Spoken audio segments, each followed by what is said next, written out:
Good afternoon everyone and welcome back. So it's just another scorching day here in the Waikato. Big Blue is being pretty merciful at the moment and it's about 30 degrees, so it's pretty warm and the humidity is a bit of a killer. But I had Phil out the other day because Phil is the digger driver. We try and get the digger here for a couple of weeks every year. It all depends on the season though. So I had him out the other day because I just wanted to ask him a few questions because we've booked him in for sort of the end of March and I just want to get prepared before he comes. So what did I have to ask him? Well, we are going to demolish the cow shed. Okay, not that cow shed, this cow shed. So this cow shed's actually down the road. We don't actually use this cow shed at the moment because it's just not up to scratch. It is a little bit bigger than ours. Ours is a 16 aside up the road and this is a 20. It's actually been added on. It was a 16 and then he's put 4 sets of cups out the back here at some stage. Probably see from the pit down there it was extended. There is an old walk-through next to it too, so that shed out the side, that was the old walk-through. You can see there's a door just there so the cows would go out there after they're milked. It wasn't the original one though. I think the original one was over there somewhere, but I was thinking a while ago that we don't use it and it would just be nice to sort of knock it down. But one of the reasons I had Phil out the other day because I wanted to know sort of what his plans would be to get it knocked down. So what's he going to do with all the concrete, because there is a lot of concrete that's going to come out of here. We're not quite sure how far we're going to rip this thing out, but we're thinking that that concrete ledge there, we're just going to rip everything out that way. So all of this here is going to be gone. We're going to leave this shed here and that tank stand for the water because that's water for the cows. So pretty much looking at it from this side, just everything that way or up the top there.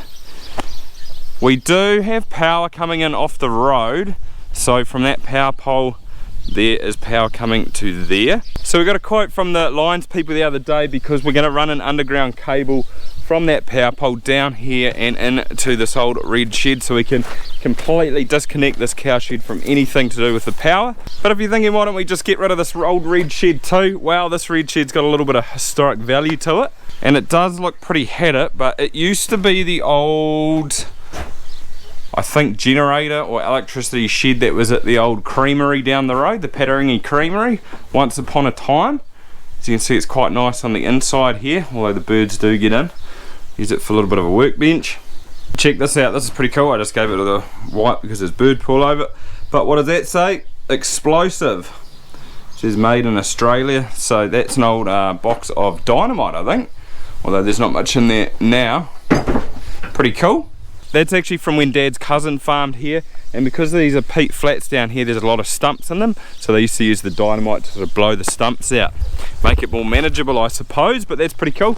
So we've actually replaced the roof on that shed too because the old one had sort of had it, and we're going to probably put plywood over it to sort of protect those weatherboards, although they are pretty had it. But yeah, we want to keep it. It's probably from about 4 k's down the road that way. That's where the creamery used to be, and I think my grandfather and his nephew, which was Dad's cousin, they went and picked it up back in, I don't know when it would have been the 50s or 60s, and brought it back here.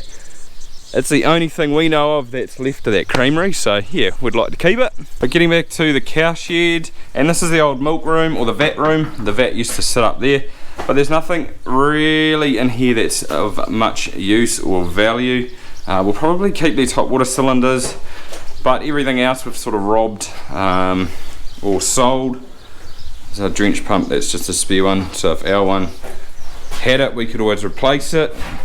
Old 2-header pump there, and we're just going to disconnect that switchboard that can get ripped out. We'll probably put a new one in the shed over there. It only really needs to run the power and the pump, but yeah, I don't know, the electricians will do that.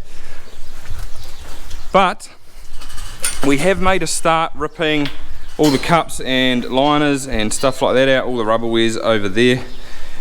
Those are the old sort of shells there. These are actually from our cow shed because we upgraded them a couple of years ago. Way better what we've got now than these. But the next thing I suppose we're going to do over the next couple of months is just pull all these milk lines out. We can't really reuse much of the stuff that's in here, apart from, I think the only thing we're really going to keep is these gates, which are here because they work pretty well, and when we upgrade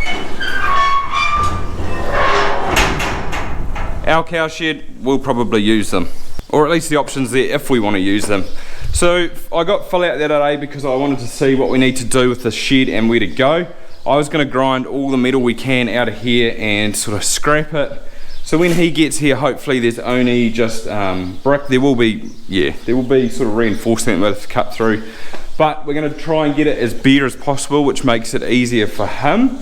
And we're even going to try and take as much of the roof off as possible. I was going to try and grind it all out, but he said just try and see if you can get a gas torch from Darcy next door, rent one, whatever, just for the weekend maybe, and just try and cut as much as you can out, because it'll be way quicker and it'll be easier on your hands. So I thought that was a pretty good idea. I wouldn't have thought of that. But yeah, it's going to take a bit, I reckon. So there's the old front of the walk-through there. That's a little door. I don't know what those metal bits were. Maybe there were doors there, but they've blocked them up. Not too sure. But as you can see, there is quite a bit of concrete. But I wasn't quite sure what to do with it all. So that's why I got fill out, because I wanted a second opinion, and because he has done this sort of stuff before. So I thought maybe we could just dig a big hole somewhere, bury it, and then cover it back over. And then he sort of gave me a few other options that would work better, and I think we're going to go ahead and do them, because most of this concrete in here, once we get all the steel out, it'll break up fairly well, like into small pieces. And another thing I wanted to do this summer while the digger's here is cover this drain up again. So we dug it probably 2 or 3 years ago, I can't quite remember. Because this area here gets so wet, we've put the drain in to sort of dry it out, and now that it's dry, we're going to put an overflow in and cover it back up so we can get the paddock back again. But what he recommended that we do, because he's done it before and it's worked, is that concrete's going to break up real small. So instead of using an overflow, he's going to come down here and widen the drain, because it's sort of like a V bucket that dug this out. So he's going to widen it up quite wide and then put all the broken pieces of concrete in here, so fill this whole drain up. He reckons he's going to be able to do it.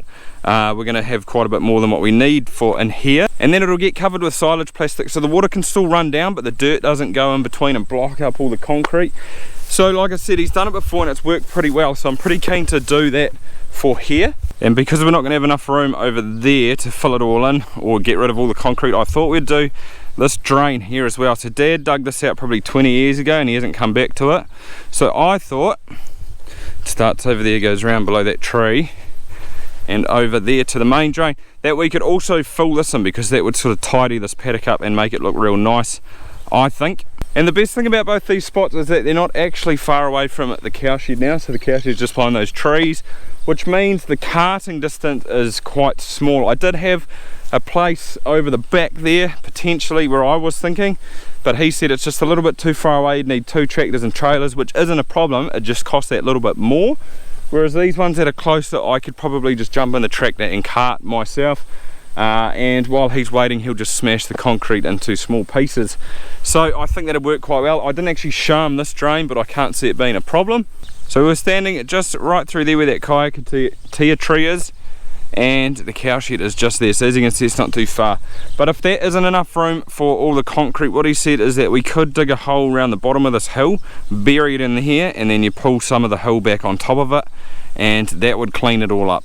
But I really like the sound of those ideas, because we're pretty much killing like 2 birds with 1 stone. We're sort of getting rid of the concrete we don't want, plus we're also fixing paddocks on the farm which need or work. We don't have to buy an overflow and stuff like that. But I guess I was saying how we're only going to rip that concrete up from there onwards, and some of you might be thinking, why don't you just rip this whole lot out?